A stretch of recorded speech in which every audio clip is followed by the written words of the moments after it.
Mantan Wali Kota Cirebon ditetapkan sebagai tersangka pada Senin 8 September 2025 siang. Penetapan dilakukan setelah tim penyidik mendapatkan 2 alat bukti kuat berupa keterangan saksi, ahli, dan dokumen, rekaman, serta sejumlah petunjuk lainnya.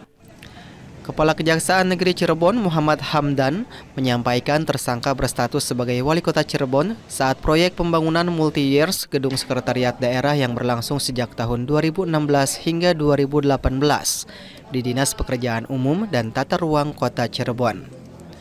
Hamdan menjelaskan tersangka diduga melanggar pasal 2 ayat 1, junto pasal 18 dan pasal 3, junto pasal 18 Undang-Undang Pemberantasan Tindak Pidana Korupsi, sebagaimana telah diubah dengan Undang-Undang Nomor 20 Tahun 2001 serta pasal 55 ayat 1 ke 1 KUHP. Tersangka disebut berperan aktif memerintahkan tim teknis kegiatan serta panitia penerima hasil pekerjaan PPHP untuk menandatangani dokumen berita acara penyerahan lapangan kedua BAPL kedua dan berita acara serah terima kedua BES kedua pada 19 November 2018. Dokumen itu menyatakan proyek telah selesai 100%, meskipun hingga Desember 2018 pekerjaan belum rampung. Atas perannya tersebut, tim penyidik menilai perintah tersangka berdampak pada proyek pengerjaan yang tidak sesuai dengan perencanaan awal hingga merugikan keuangan negara sebesar 26 miliar rupiah dari total pagu 86 miliar rupiah. Untuk pendalaman penanganan, tim penyidik menahan tersangka di rumah tahanan kelas 1 Cirebon selama 20 hari, terhitung mulai 8 hingga 27 September 2025 berdasarkan surat perintah penahanan resmi.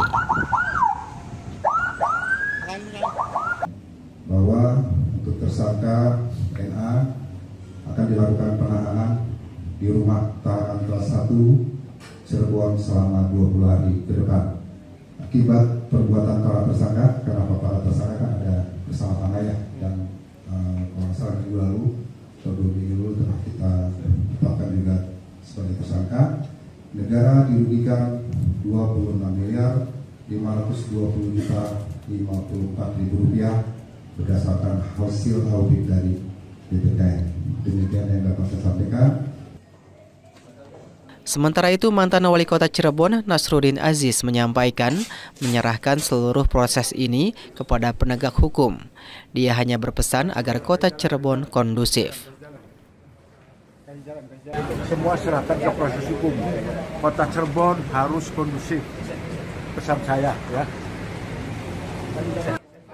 Jaksa Negeri Kota Cirebon menetapkan 6 orang tersangka dalam kasus dugaan tindak pidana korupsi pembangunan gedung sekretariat daerah Kota Cirebon tahun anggaran 2016 hingga 2018. 3 orang tersangka berasal dari pegawai negeri sipil sebagai kepala dinas dan 3 lainnya adalah kontraktor. Petugas juga mengamankan uang sebanyak 788 juta rupiah dari para tersangka. Muhammad Sahiromdon, Kompas TV, Cirebon, Jawa Barat.